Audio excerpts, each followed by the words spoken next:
Om Namo Bhagavate Vasudevaya. Om Namo Bhagavate Vasudevaya.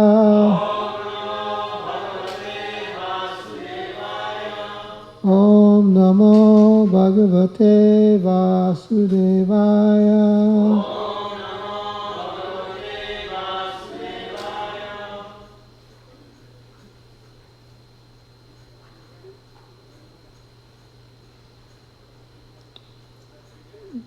Let's find the... No, it's right. It goes.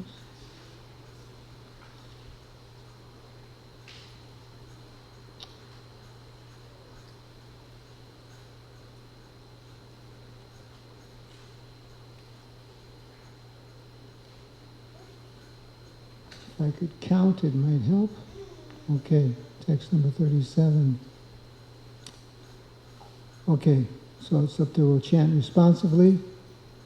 Vrishninam Vasudevosmi. Vrishninam Vasudevosmi. Pandavanam Dhananjaya. Pandavanam Dhananjaya. Muninam Apyaham Vyasa. Muninam Apyaham Vyasa. Kavinam Usana Kavi. Kavinam Usana Kavi. Please chant.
Word meanings: Vrishninam, of the descendants of Vrishni, Vasudeva, Krishna in Dwarka, Ashmi, I am, Pandavanam, of the Pandavas, Dhananjaya, Arjuna, Muninam, of the sages, Api, also Aham, I am, Vyasa, Vyasa, the compiler of all Vedic literature, Kavinam, of all great thinkers, Usina, Kavi, the thinker. Translation and purport by His Divine Grace, Srila Prabhupada. Of the descendants of Vrishni, I am Vasudeva, and of the Pandavas, I am Arjuna. Of the sages, I am Vyas, and among great thinkers, I am Usina. Purport. Krishna is the original Supreme Personality of Godhead, and Baladev is Krishna's immediate expansion. Both Lord Krishna and Baladev appeared as the sons of Vasudeva, so both of them may be called Vasudeva. From another point of view, because Krishna never leaves Vrindavan, all the forms of Krishna that appear elsewhere are his expansions. Vasudeva is to be understood. Vasudeva is Krishna's immediate expansion, so Vasudeva is not different from Krishna. It is to be understood that the Vasudeva referred to in this verse of Bhagavad Gita is Baladev or Balaram, because he is the original source of all incarnations, and thus he is the sole source of Vasudeva. The immediate expansions of the Lord are called swamsa, personal expansions, and there are also expansions called vibhinamsa, separated expansions. Among the sons of Pandu, Arjuna is famous as Dhananjaya. He is the best of men and therefore represents Krishna. So we'll stop reading the purport there, because I'd like to focus this evening on the last sentence that I read. Amongst the sons of Pandu, Arjuna is famous as Dhananjaya. He is the best of men and therefore represents Krishna. Om Jnanatam Randasya Gananjana Shalakaya Chakshurumilitam Yena Tasmai Shri Gurave Namaha. So this 10th chapter of Bhagavad Gita is called Bhakti Yoga. It's a chapter where all the particular opulences, or the opulences of the Lord that are represented by particular things throughout the creation, things or people,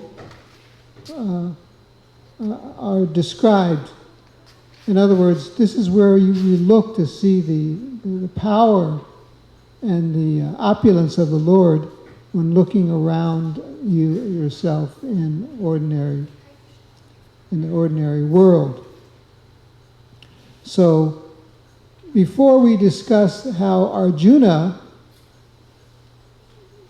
named Dhananjaya in this verse, is a vibhuti of the Supreme Lord, I'm going to tell you a little story. And the story is about a man named Hari. Hari was a barber. And he was a content, jolly fellow. Like barbers, sometimes you go to a barber, you can reveal your mind to a barber. And they'll talk to you confidentially like a friend. Sometimes that relationship develops. And so Hari was like that with the king. Very friendly and open, satisfied man. But one night, as Hari, and by the way, let me say that he was also well paid for his services as a barber. So one day, on his way home at night, he was passing through the forest, and he heard a voice, an unembodied voice all of a sudden, that was calling him. And it freaked him out, What's this? Is it a ghost or something like that that's calling me? And so he hurried to the forest. He didn't even listen to what the voice had to say. The voice was thanking him for his service to trees, but he didn't hear that. He ran home. And much to his surprise, when he got home, he found that there were 7 pots of gold in his house. 7 pots of gold. 6 of them were filled to the brim with gold. But the 7th was half filled. So you can imagine a barber, he's not a wealthy man, all of a sudden he's wealthy beyond belief. 6 pots full of gold, another half full. You can imagine the happiness he and his wife felt after such struggling for their life, for their livelihood in so many years. But it bothered them a little bit that the 7th pot was only half full. So they thought, well, no worry. We'll just put all of our savings and our earnings into the pot and we'll fill it up that way. No problem. So they began to do that. And so they got all their savings, they poured it into the 7th pot. When Hari would come home from work, if he got paid, they would put that in the 7th pot.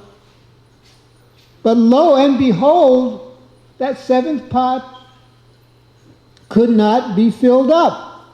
No matter how much they put in there, it didn't get full. It bothered them. That this pot won't get full. Why isn't this pot getting full? We're putting all of our savings, everything there. It bothered them. They were thinking about it all the time. And so after a while, Hari's wife said to him, why don't you ask the king for a raise in salary? Then maybe we can fill this seventh pot. So he did that. He went and asked the king for a raise. The king kind of noticed that he was a little depressed. Usually he wasn't like that. He was an upbeat person, but he was a little depressed. Looked a little beaten down by the material energy. But the king gave him a raise anyway. And he was getting paid quite well. So he came back, and even with the raise, they put in the pot. And the pot still wouldn't fill up. I mean, Hari was starting to lose sleep over the whole matter. He was really disturbed by the thing. So the raise didn't help. And they became, the two of them, Hari and his wife, very, very distraught that they couldn't fill up this seventh pot. And so, as I said, it wore on Hari. So when he started doing his shaving, he was no longer the friendly, talkative barber who gave you a good feeling after a close shave. He was a worried, troubled individual. So the king, who's an intelligent man, he said, Hari, do you have the 7 pots of gold by any chance? And Hari looked shocked. His mouth was hanging open. How did you know? The king said, once the forest spirit also gave me those 7 pots of gold. And I tried with all my kingdom to fill that 7th pot, but it wouldn't fill up.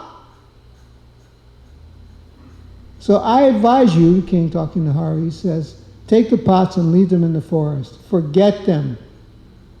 Forget them. And if you do, you'll get your happiness back. And so being at the end of his rope, not knowing what else to do, Hari did that. He took the pots to the forest and he left them there. And guess what happened? He became happy and satisfied again, just as he was before. So this story tells us something about wealth. It tells us something about wealth. Wealth isn't what the Hari and his wife actually got from those 7 pots of gold, 6.5 pots of gold. It did not bring them wealth, it brought them misery. And there's a distinction between the two. Now, what wealth is or isn't, we'll talk about, but let me go back to Arjuna for a minute. Because Arjuna in this verse is named Dhananjaya. Who knows what that means? Winner of wealth. Winner of wealth, yes. One of Arjuna's names is Dhananjaya, O winner of wealth. So what does that mean in context of this story about Hari and the 7 pots of gold? Was Arjuna able to fill the 7 pots? That's why he's called Dhananjaya? Is that what makes him famous as Dhananjaya? No, that's not what makes him Dhananjaya. How did he get that name? Let's examine that. How did he get that name? Because he's called that name in Bhagavad Gita and Srimad Bhagavatam. So where does it come from? I'm going to tell the story. There's 3 times that Arjuna won wealth. First time was when he gave Guru Dakshin to his martial guru Dronacharya. Dronacharya went to the Gurukul with Draupad, King Draupad. They were in the Gurukul together. And they became close friends. But when they parted, their student life, Draupadi told Drona, if you ever need anything, I'm going to be a king. I'm in line for the throne. If you ever need anything, just come and ask me. So Draupadi became a king. Drona remained poverty-stricken, basically, and he was in need of money. He couldn't even give his son milk. He was very embarrassed by that. But he had the good fortune to get the job of being able to teach the Pandavas. He was their martial guru.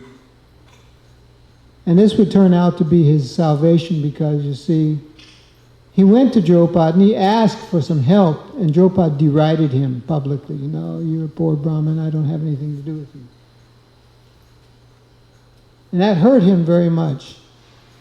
And so therefore he had a desire to get back at Draupadi for this insult. So long story short, he taught the Pandavas at the end of their education. At the end of education, generally, there's Guru Dakshin, or some gift given to the Guru. So Drona asked for his Guru Dakshin from Arjuna and his brothers, go and capture Draupadi and take his wealth. So that's what they did. They went and they captured Draupadi, and they took his wealth, and that's the first reason why, and they gave it. The important part, don't let me forget the important part. They took the wealth, but they didn't keep it for themselves. They gave it to Drona as Guru Dakshin. So that's the first instance of Arjuna being called Dhananjaya, O conqueror of wealth. So what was his conquer? What did he conquer? What was his conquest? His conquest was that he took wealth and gave it to somebody else. He didn't try to keep it himself. He didn't try to fill the seventh pot. He wasn't interested in filling the seventh pot for himself. He didn't take wealth like that. Wealth was to be given to, shared with others, not hoarded for oneself. So therefore he's Dhananjaya. He conquered over wealth like that. Second instance of why he's called Dhananjaya. You know the Pandavas were Vedic kings. And Vedic kings, they didn't spend their kingdom's fortune in building a military arsenal. They took their wealth and performed sacrifices to please the Supreme Personality of Godhead. So once Maharaj Yudhisthira wanted to perform a sacrifice, this was before the war, before the Mahabharata war. He wanted to perform a sacrifice, but they didn't have the means, they didn't have the money. So he asked Arjuna, go and find some money.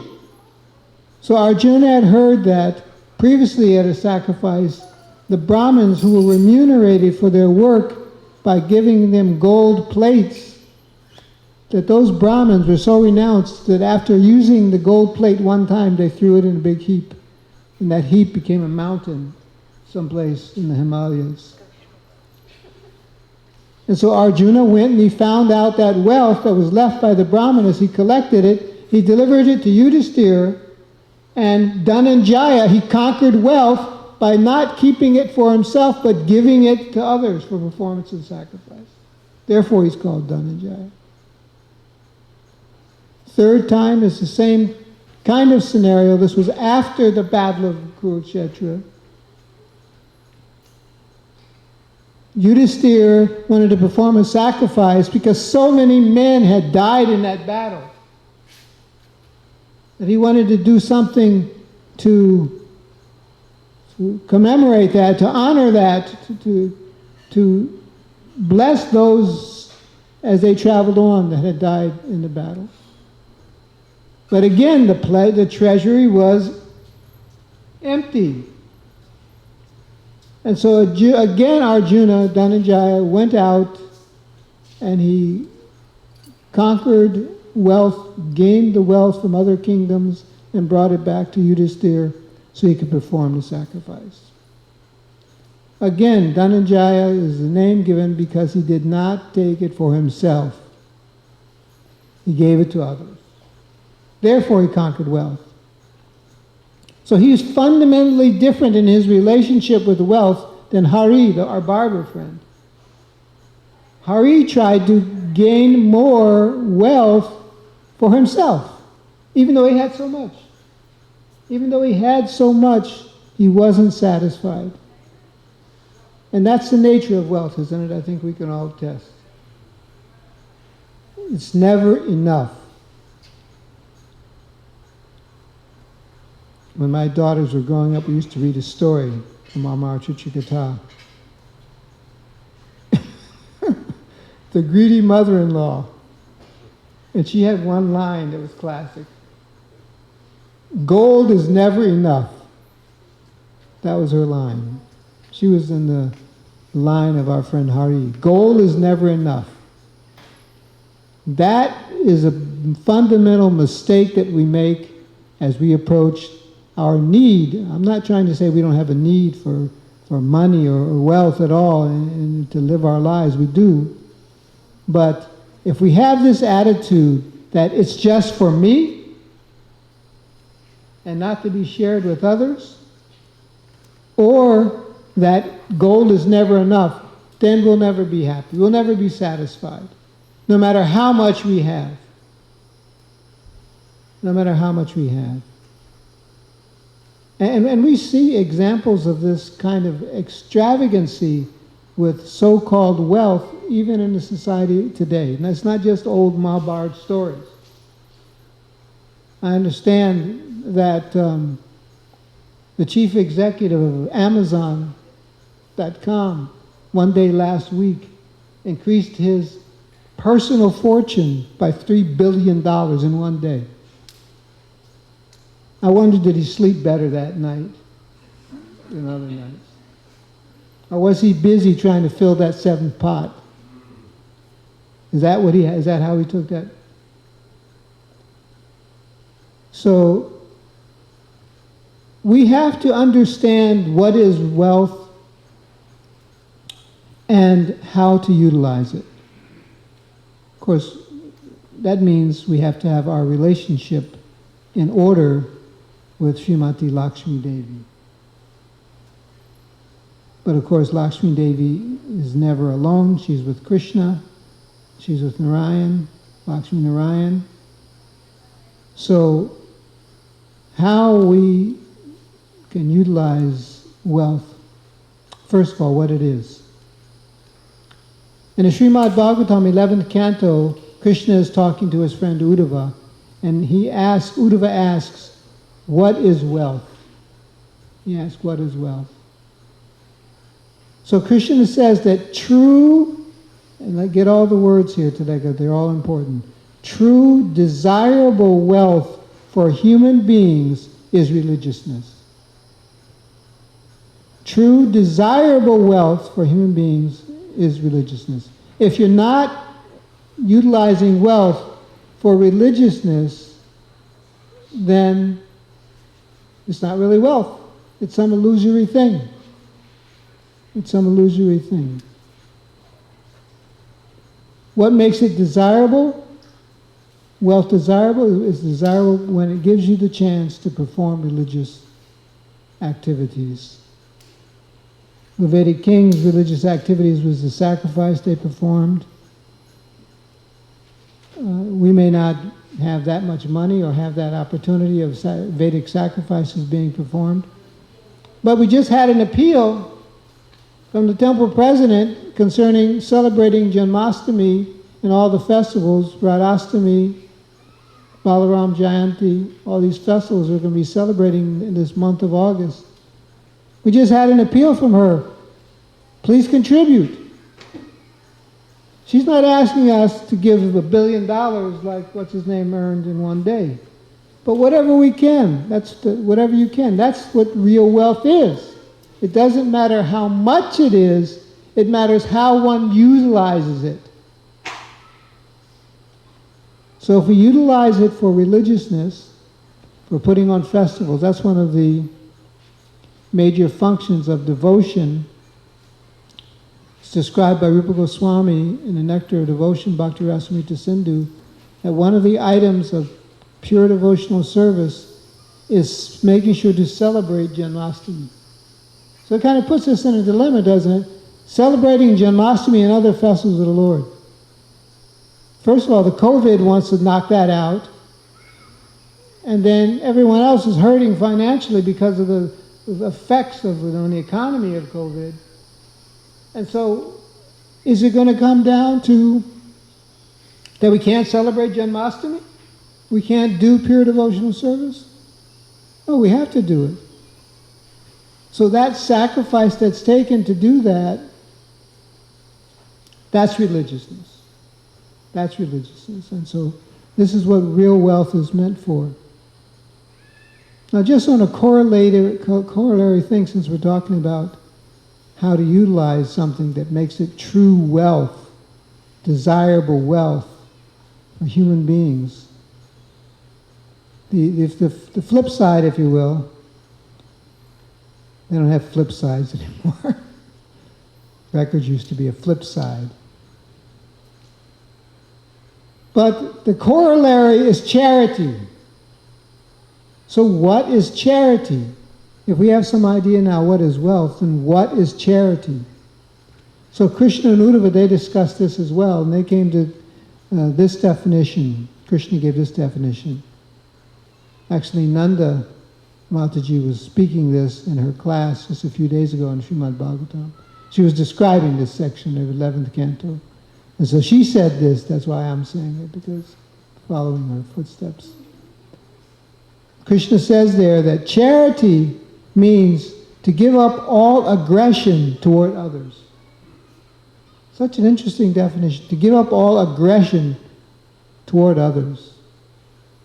It almost puts us in a position to say that real wealth is meant to be used for others, and if we don't do that, we're actually aggressors. We're actually harming others. I don't think anybody here wants to carry that burden, that we're actually harming others by not giving charity. But that's what Krishna's definition in his discussion with Uddhava was. So we have to use wealth, opulence that comes our way in a religious fashion. And that religious fashion is helping others and giving up our aggressive attitude against them, whether it's gross or subtle. That's what a devotee is asked to do. Now, once we qualify ourselves to do that, or to qualify ourselves to do that, there's one last thing that's necessary, and that is understanding the nature of the goddess of fortune, Lakshmi Devi. First thing is that her nature is chanchala. It means it's flickering, always changing. What are some other words? Unsteady. Good. Like that means that Lakshmi or money or wealth may embrace you at one moment and the next moment leave you penniless. How many stories are like that in the world, or how much of our experience is like that? Sometimes we're up in our business, sometimes we're down in our business. That's just the nature of wealth or Lakshmi Devi. And we have to know that, because then we can become steady ourselves and not think happiness to stress. 1929, the stock market went down. People were jumping out of windows because they thought they'd lost everything. They are so much identified with this so-called wealth, which has a chanchala nature, coming and going back and forth. So we have to understand that about wealth as well. So better use it properly when you have it, because you may not have it the next moment. Lakshmi is always with Narayan. We shouldn't think or try to separate Lakshmi or money from Narayan. You know, you maybe seen pictures of Lakshmi Narayan. Lakshmi is always there massaging the lotus feet of the Lord. And she doesn't give that up despite her nature of being chanchala. That's one thing she does not give up. So if you want a lasting situation, and you have Lakshmi, then reunite Lakshmi with Narayan. That is necessary. They're always together. So if you need Lakshmi, then worship Narayan. Don't try to separate Lakshmi from Narayan. That's what Ravana did. Ravana wanted the goddess of fortune but didn't care anything for the Supreme Lord. So he stole Sita. And he thought that he could enjoy the Lakshmi, goddess of fortune, Sita Devi, without having to be concerned with Narayan at all. And what was the result? Complete devastation, disaster, finished everything for Ravana. So we should take that lesson, even though we may not attempt to take Lakshmi from Narayan on a grand scale like Ravana. If we think of wealth in ways that are separate from Narayan, Lakshmi is separated from Narayan, then we're little Ravanas, and our fate will be the same as his. So Lakshmi and Narayan are always worshipped together. So if we keep that in mind, we keep in mind that Arjuna's example of Dhananjaya giving, using wealth for other purposes other than just our own selfish needs, then we can live, as Ishopanishad says, in this world with our necessities met for infinitely, if we get this balance right. So that's the challenge in our life, how to get the balance of Lakshmi and Narayan, so that we can be happy and not distraught by Hari, and that the Supreme Lord can be satisfied with us. So these are some thoughts on Lakshmi, wealth, charity, and how to best lead our lives as devotees of the Lord. Does anyone have any reflections, comments, or questions they have about this subject matter? Any doubts that we can attempt to clarify?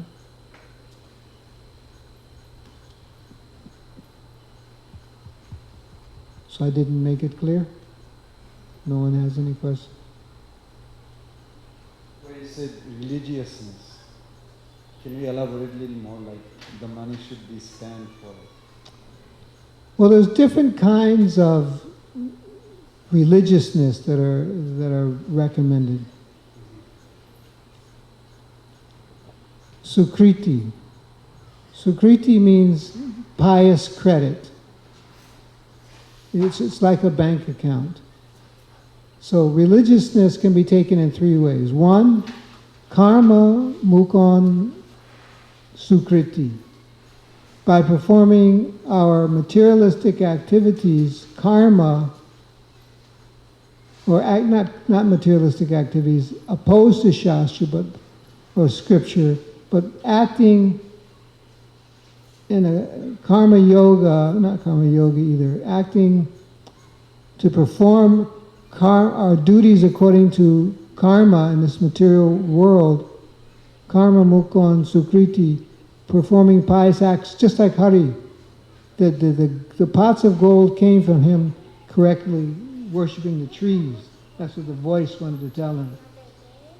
So we do some pious activity like planting trees, opening an orphanage, other types of material relief like that. Karma mukon sukriti. We get pious credit. And it means that in the future, it's just like a bank account. You're depositing money in a bank account, you use it in the future. So you deposit karma mukha sukriti, you perform those activities. In the future you'll get some benefit.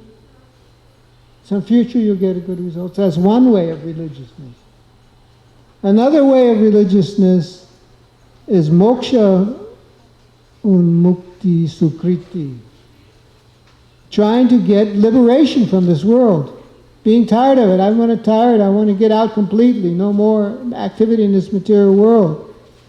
So studying the Shastra, the scriptures, with the idea of getting out of the material world altogether, that is also a pious activity.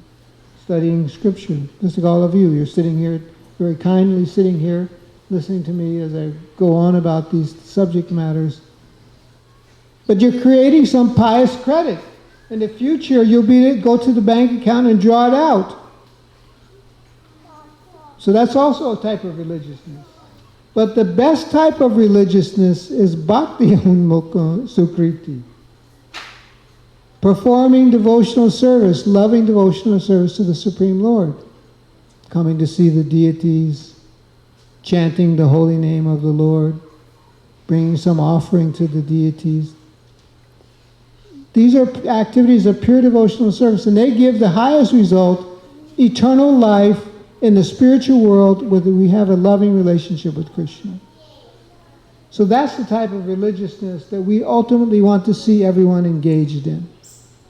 And we work so hard every day to try to accomplish. To give everyone a chance to perform some bhakti to satisfy the Supreme Lord. And so that kind of religiousness is what we're talking about. Okay? Yes? Oh.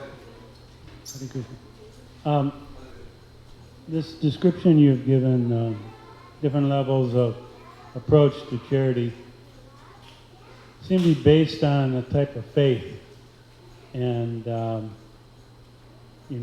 conviction. Could you describe the difference? Because one place it seems like you want something back. In fact, it seems like every one of you wants something back is what you want back. Well, faith. We have to have faith. If we don't have faith in anything, we're not very well situated in life. We can't even take the next step because we don't have faith that the ground's going to hold us as we take that step. So we have to have faith. So faith is developed by reading the Shastra, the scriptures, studying the scriptures. And so we start there. And the different levels of faith that you talk about are a result of making what we call advancement, spiritual advancement. Means becoming more detached from the material body and material ways of thinking about things, and understanding that the Supreme Lord has a hand in doing everything. A materialist won't have faith in that, and so they'll have only faith in what they see is a result of their own strength, their own wealth, their own intelligence. They'll discount any factor that the Lord's involved. But Bhagavad Gita describes 5 factors of actions, and one of those factors of actions is the will of the Supreme Lord. So we may not be able to see that in the beginning stages of faith, but as we advance, our faith increases, then we can see the hand of the Lord. And we no longer become interested in just material results. We may desire to get out of this world altogether. But true advancement means we come to the stage of having faith in the words of Krishna in Bhagavad Gita, Sarvadhamam prajaja mamekam saranam jamaham tvam sarvapapebhyo mokshishanmasasha. If you just surrender to Krishna, you don't have to fear anything. All your needs will be taken care of, and you'll be happily situated in spiritual life. So it begins with faith, and as faith develops, we come to these different stages. I think one thing was humility is described as when you're realizing that you can't do anything, and it's all up to the Lord, whatever we can do. And that's true humility. But I was thinking when you were talking about the barber, that when Bali Maharaj was offering, I'll give you the 3 worlds, I'll give you whatever you want, I can give you. And he said, the Lord said, for one who is not satisfied with what he has, no matter what he gets, he'll never be satisfied. And I thought, it's the same as what you're describing. No matter how hard he tried to fill up that 7th, he was not satisfied with the 6 other ones that he had. So that satisfaction doesn't come from that material, striving to get more material things, but it does come from our spiritual life, our inner life. Yes, one of my favorite, you refer to one of my favorite pastimes in the Srimad Bhagavatam, Bali Maharaj. And yes, Vamandev told him, he taught him about satisfaction. Satisfaction is actually considered the wealth of the Brahmanas. That's the wealth, not having some material means, but just being satisfied. And the power of a satisfied Brahman is very great. It's very great. So yes, be satisfied with what you have. But that's easier said than done, unfortunately. So therefore, it's a process of sadhana. Bhakti is a process of sadhana, where we practice to develop these qualities. Thank you. Online question. How does one apply the definition of pure bhakti or acting without material desire if one finds oneself attracted to the benefits of giving the charity? Well, one thing about the practice of devotional service is that one is not derided or disqualified in any way from where he or she starts. So if we start in a position, honestly, start at a position that, yes, I'm attracted to the results of karma, or yoga, or jnana. I may be attracted to them. That's okay. With knowledge, we hold our so-called attractions in check. And by knowledge, we develop an attraction for param drishva nivartade, a higher taste. It'll come. So we have to be patient when it's not held against us that you have material desires. You're not expected to become and to take to this process of devotional service and be pure, completely pure of all material desires from the very beginning. No. But if you practice with faith and sincerity, then Krishna, he says, actually in the 3rd canto or 4th canto, it says, Tivrena Bhakti Yogena. Akama sarva kamo va moksha kamo dhardi tivrena bhakti yogena jajeti purusham brahm. If you have desires, all material desires and no material desires, go to Krishna with them. Don't try separately. Don't take Lakshmi separately from Narayan. Go to Lakshmi Narayan. And they will recognize your sincerity by doing that and cleanse your heart of the material desire and fulfill the material desire to agree that it won't prevent you from advancing in devotional service. All right, Srimad Bhagavad Gita. Huh? Please. I was just going to say that even the poorest person materially can give a charity. Because Krishna gives, you can do this, if you can't do this, at least we can give our service, if nothing else. But always, and you notice that the poorest are the ones that are usually the most charitable, even more so than the richest. I was just... All we have to do is come in and offer our obeisances to Krishna. Yes. Or sincerely pray to him, which costs nothing. So you're right, that is the greatest wealth. Even the poorest person, materially, can take advantage of the greatest wealth by sincerely, just once saying, "My dear Lord, I am yours, please protect me." Hare Krishna.